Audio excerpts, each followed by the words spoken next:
Bonjour, Eric Gibaud, ericgibaud.com, et aujourd'hui je vais te dire mes idées, mes impressions, mes pensées sur le nouveau Fujifilm GFX 50S 2. Allez, c'est parti. Bon, tu sais que j'aime pas parler d'appareils photo que j'ai pas eu en main, mais dans ce cas-là c'est un peu différent puisque le capteur qui est monté sur cet appareil photo, c'est le même que sur le Fujifilm GFX 50R. J'avais fait le test ici, donc je te le laisse. Donc ça me permet quand même, tu vas voir, de pouvoir donner un petit peu un avis et surtout sur les spécifications, parce qu'il y a beaucoup de gens, quand c'est des appareils photo assez emblématiques, ils me demandent tout de suite quelle est ton opinion. Je dis j'ai pas encore essayé. Ouais, mais d'après les spécifications qui sont en train de donner, spécificités, je sais pas comment dire, qui sont en train de donner, et puis les premiers tests qu'on voit de reviewers, donc si je peux donner mon avis. Donc je vais te parler un petit peu de mon avis, et surtout que ça me rappelle un peu une histoire de réchauffé de ce qu'a fait Canon avec le RP. Donc j'ai fait une vidéo sur le RP d'ailleurs, qui était full frame, ok. Donc on va en parler tout de suite, voilà. Bon, pour te situer, je vais te donner quelques spécifications et je vais te donner mon avis quoi, sur la stratégie, sur l'appareil photo et tout ça. Donc, comme je disais, c'est un appareil photo, je ne sais plus si j'ai dit, enfin un appareil photo moyen format. Qui se situe, beaucoup de gens ne se rendent pas compte qu'est-ce que c'est un moyen format. Un moyen format, c'est un capteur qui est plus grand qu'un full frame, mais il y a plusieurs tailles de moyen format. Alors ça, c'est pas le plus grand qui existe, c'est 1,5 fois un full frame. Donc c'est-à-dire que ça place le full frame entre un APS-C et cette taille. Donc 1,5 de plus qu'un full frame, tu as ça, et 1,5 de moins, tu as un APS-C. Bon, ça donne un petit peu une idée. Donc le capteur, il fait 43,8 mm par 32,9 mm. Ok. Il a une définition, résolution, parce que normalement on dit définition, mais beaucoup de gens, s'ils disent résolution, ils se vexent. Si je dis définition, les autres disent c'est quoi définition? Donc bon, définition, résolution, toi tu t'arranges, hein, tu te débrouilles, ok, de 51,4 millions de pixels. Et le plus... alors ce capteur, il est connu, il est très connu, puisque c'est celui qui est sur le Fujifilm GFX 50S, le 50R, le Hasselblad 1XD, c'est un capteur de Sony, et le 1XD2 de Hasselblad, et aussi un Pentax, le 645, je ne sais plus si c'est le Z, je ne sais plus lequel c'est, enfin bref, c'est un capteur qui a 7 ans, 7 ans. Ok, donc c'est pas du neuf, tu vois. C'est pour ça que ça me rappelle énormément l'histoire du Canon RP. Hein. Enfin bon, on va continuer. Alors sur Hasselblad, il marche en 16 bits. Là, si tu voulais du 16 bits, il faut que tu convertisses le RAW en TIFF dans l'appareil photo. Alors, ce qui a impacté le plus les gens quand il y a eu l'annonce de cet appareil photo, ça a 4 chiffres, c'est 3 999 $. Donc 3 999 $ selon où tu te trouves. Donc 4 000 $. Puis en Europe, ça fait 4 000 €, parce qu'avec les impôts, ça compense la différence de change. Ok. Donc ça fait tout de suite un gros impact. Les gens ont dit enfin un moyen format payable. Alors c'est vrai que, mis à part ce moyen format, à la sortie, c'est le moins cher qu'il y a. Après, tu as le GFX de Fujifilm, le 50R, qui est dans les 3000 et quelques, mais ça fait assez longtemps qu'il est sorti. Mais je parle au moment de la sortie. Donc, effectivement, il n'y a pas moins cher. Donc, quelques petites caractéristiques de plus. Il a double carte SD UHS 2. Enfin, je dis mes notes pour ne pas me tromper.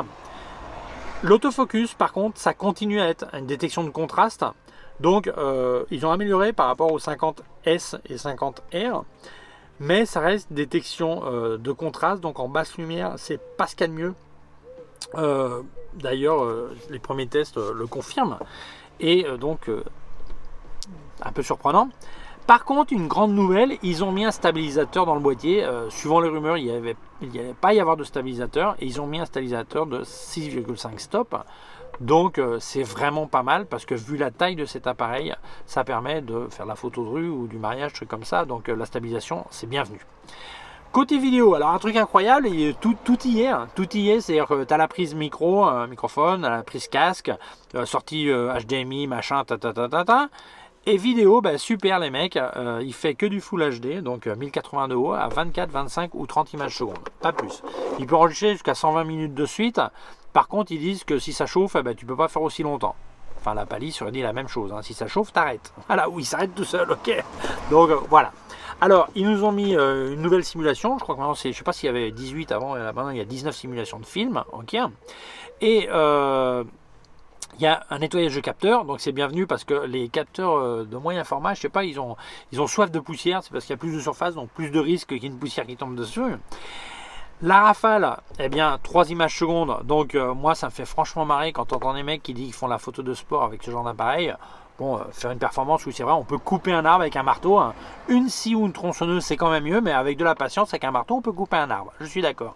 Donc faire la photo de sport avec 3 images secondes, ça dépend de quel genre de sport, mais enfin bon, ok, bon.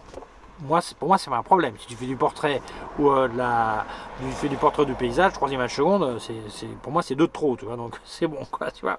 Alors, tu te rends compte que vraiment ils ont mis le boîtier du GFX 100S qui est nouveau, nouvelle taille, tout ça, qui est très bien, et ils ont collé du vieux dedans, sauf la partie qui est stabilisation. Mais le reste, c'est que du vieux qu'il y a dedans. Donc en fait, tu te rends compte que tu es face à une stratégie Canon RP en toute ligne, quoi. Donc, c'est ce qu'on va regarder. Quelle est la stratégie de Fujifilm? Alors la qualité d'image, hein, c'est la même que les autres, hein, c'est le même capteur. Okay, donc voilà. Donc, quelle est la stratégie de Fujifilm? Attirer des gens qui veulent du moyen format. De la même manière que le Canon a sorti le Canon RP pour attirer des gens qui voulaient du full frame. Et je dirais presque les gens qui veulent, sans vexer personne, péter plus haut que leur cul. C'est-à-dire, tu peux pas te permettre un full frame, t'achètes un Canon RP et un full frame mirrorless. Tu peux pas te permettre un moyen format, t'achètes celui-là et tu peux l'avoir. Alors, ne vous vexez pas, hein, c'est une manière de parler, ok? Donc, ça veut pas dire que moi j'aurais pas cet appareil, hein, ok? Enfin bref. Donc, la question est la suivante. Que peut-on avoir avec au moins 51 millions de pixels, ou 50 millions, aux alentours de 50 millions de pixels, pour 4000 euros? Parce que ça, c'est le thème. Si tu vas acheter ça, tu veux tes 50 millions de pixels. Donc, qu'est-ce que tu aurais? Eh bien, tu aurais un Canon R5, tu aurais un Sony Alpha 7 R4, à peu près dans ces prix, hein. Tu aurais un Nikon Z7 II, mais par contre, les trois que je viens de te citer, ils ont super rafale, la vidéo avancée, hein, une construction plus solide, costaud, hein, et des autofocus performants. Donc là tu dis, attends, moi j'ai besoin de 50 millions de pixels, mais j'ai aussi besoin d'une rafale, j'ai aussi besoin d'un autofocus performant, détection d'œil d'oiseau, certains, trucs comme ça. Est-ce que c'est pas plus intéressant d'avoir mon mirrorless full frame? Mais là tu te rends compte que ça c'est la carte, le joker de Fujifilm, c'est que ces mirrorless full frame de très haute résolution, pour du full frame, très haute résolution, les objectifs ne sont pas à la hauteur de la définition. Ils n'arrivent pas à résoudre la définition de 50 millions de pixels, sauf vraiment les meilleurs objectifs de Sony, de Nikon et de Canon. Donc, ça t'oblige vraiment à mettre un paquet de fric pour pouvoir profiter de cette haute définition. Et là, Fuji a un avantage. Alors, ces objectifs de Fuji ne sont pas spécialement bon marché, mais ils ont quelques-uns qui sont payables. Ils ont sorti un nouveau, un presse-papier, comme on dit, de kit, un 3570, qui n'est pas très lumineux, 5663. Mais il est pas mal. Il arrive à résoudre correctement. Et surtout, il y avait déjà un 45 mm qui était payable, des trucs comme ça. Donc là, Fuji a un joker. C'est-à-dire que les autres ne sont pas prêts avec leurs objectifs pour des résolutions, des définitions aussi élevées. Donc là, c'est un gros avantage pour Fuji. Et autre avantage qu'a Fuji, c'est qu'il n'y a pas d'alternative à ce tarif-là.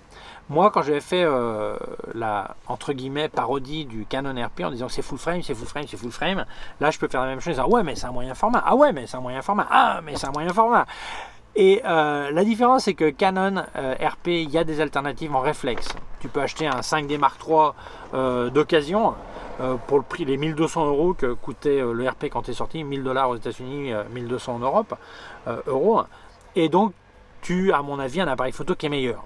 Là, dans ce cas-là, il n'y a pas d'alternative. C'est-à-dire que tu n'as pas de concurrence dans ces tarifs, sauf le propre Fuji, le R, le 50R, qui coûte moins cher, mais tu n'as pas de stabilisateur et l'autofocus est aussi en contraste, mais un peu moins performant. Donc, il a cette tranquillité. Fuji, ils ont cette tranquillité au niveau de leur stratégie. Okay. Alors moi, là, je vois vraiment une grande similitude entre Canon RP, hein, la stratégie, hein, et ça, quoi. Je vois vraiment cette similitude.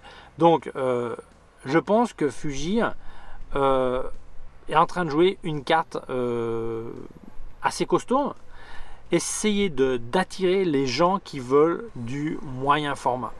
Et tu vas te rendre compte, en fait, c'est surtout des gens qui ont plus envie que besoin. Parce que je pense que le mec a vraiment besoin d'une haute résolution, mais performant, ou il claquera son fric sur un moyen format, genre le GFX 100S de Fuji, ou s'il y a vraiment les moyens, il passera sur un H6D de Hasselblad ou un Phase One, un truc comme ça. Enfin bon, si on reste dans le payable, il passera sûrement sur le 100S. Et par contre, le mec qui n'a pas les moyens, de la même manière que les mecs qui voulaient du full frame et n'avaient pas les moyens de payer ce que ça vaut en mirrorless, ont acheté du RP, ils vont acheter celui-là. Mais attention, j'ai pas dit que c'est un mauvais appareil, ni même que le RP c'est un mauvais appareil. Simplement, là tu te rends compte d'un truc. C'est que maintenant le Canon RP, tu arrives à le trouver sur certaines offres à 800 €. Et à 800 €, ben, ça vaut le coup. Okay, mais pour moi, pas à 1000, ni à 1200. Okay. Et tu te rends compte que ce GFX 50 2S2, à mon avis, à 4000 €, finalement, il avait vraiment pas l'air cher. Ben, finalement, il est cher. Il est cher. À mon avis, ce qu'ils offrent, ça vaut 1000 € de moins. 1000 € de moins parce que la stabilisation, la technologie, ils l'ont. Donc en fait, c'est un 50R un peu meilleur. Tu vois. Donc, à mon avis, il aurait pu être à 1000 € de moins. Alors, la question c'est, pourquoi Fujifilm n'a pas offert un meilleur truc? Pourquoi ils n'ont pas mis un nouveau capteur? Pourquoi ils ne travaillent pas en 16 bits comme le 100S? Pourquoi ils n'ont pas un meilleur autofocus avec une détection de phase? Pourquoi? Ben parce que je pense que c'était clé pour Fuji de rester avec une différence de 2000 € avec son GFX 100S. Pourquoi 2000 €? Parce que s'il y a moins de différence, s'il y avait mis tout ça, il y aurait peut-être 800 € de différence ou 500 € de différence seulement. Donc, ils seraient bouffés l'un et l'autre, leur propre produit serait bouffé l'un et l'autre. Ça n'aurait pas été une différence avec un full frame suffisante pour motiver le saut au moyen format. Donc, à mon avis, ils ont parié sur ces 2000 $, 2000 € de différence en disant on va attirer les mecs du full frame. Tu vois? Parce que sinon, ils n'auraient pas eu cette différence suffisante. Donc, beaucoup de gens ont peut-être arrêté d'acheter le 100S. Ils auraient pris ce nouveau 50. Bon, s'il y avait eu tous les services, tu vois. Et ça aurait été déjà trop cher pour ceux qui veulent sauter du full frame au moyen format. Donc, c'est une stratégie un peu risquée quand même. Parce que ça laisse un peu de temps à Canon, Nikon et Sony de sortir des objectifs meilleurs pour leur mirrorless full frame de très haute définition. Ok. Donc qu'est-ce qui va se passer? Eh bien, la question c'est la suivante. À la fin de la présentation de Fujifilm, ils ont dit qu'en 2022, ils vont sortir des nouveaux capteurs rétro-illuminés. Donc, sur quelle gamme? Sûrement sur tout. Sur les XT, sur les X, sur la gamme X et sur la gamme GFX aussi, à mon avis. Donc, moi je pense qu'en 2022 ou fin 2022, on verra peut-être un remplaçant du GFX 100S, une version un Mark II, un 2, qui aura un nouveau capteur, nouveau truc, tout ça, pour continuer dans cette guerre du moyen format où là, Fujifilm est en train de se faire une place de roi. Parce que si on compare à Hasselblad qui n'a même pas de stabilisation et tout ça pour le même capteur, là Hasselblad ils sont restés en caleçon là, hein, sérieux. Hein. Bon, l'avantage du Hasselblad c'est qu'il a obturateur central, donc tu peux synchroniser le flash à toutes les vitesses, ok. Mais le reste, on peut discuter la science des couleurs et tout ça, mais enfin bref, ok. Donc, à mon avis en 2022 ou fin 2022, début 2023, ils sortiront un 100S2 et ils sortiront sûrement un nouveau GFX 50S3. En 2023 ou début 2024 pour essayer de vraiment consolider leur marché moyen format. Donc c'est une stratégie un petit peu risquée au niveau de donner du temps aux concurrents d'améliorer leurs objectifs pour leur haute définition, mais je pense que c'est quand même une bonne idée parce qu'ils vont réussir à capter des clients sur le moyen format. Et surtout, ça va donner le temps aux gens qui veulent passer au moyen format de s'équiper en objectif. Parce que quand tu changes de système, le coût des objectifs est énorme. Donc, ça va leur permettre de mettre un pied à l'étrier, petit à petit changer leurs objectifs, acheter des objectifs pour leur moyen format. Et ces objectifs seront capables de supporter les 100 millions de pixels si plus tard ils achètent d'occasion à ce moment-là un 100S ou le futur qui sortira, sans doute dans les mêmes tarifs, ok, et dans le même tarif que le 100S actuel ou un petit peu moins peut-être. ou un futur 50S3. Et là, à mon avis, c'est un bon moyen. C'est aussi une bonne idée pour ceux qui ont acheté un 100S. Ils veulent un deuxième boîtier de secours, mais ils ne veulent pas remettre 6000 € de thunes. Donc, ils disent, ben, j'ai ça, c'est la moitié de définition, mais dans beaucoup de cas, ça peut être suffisant. Donc, je pense que là, Fuji a eu une bonne idée, parce qu'ils sont quand même, entre guillemets, rois sur ce format.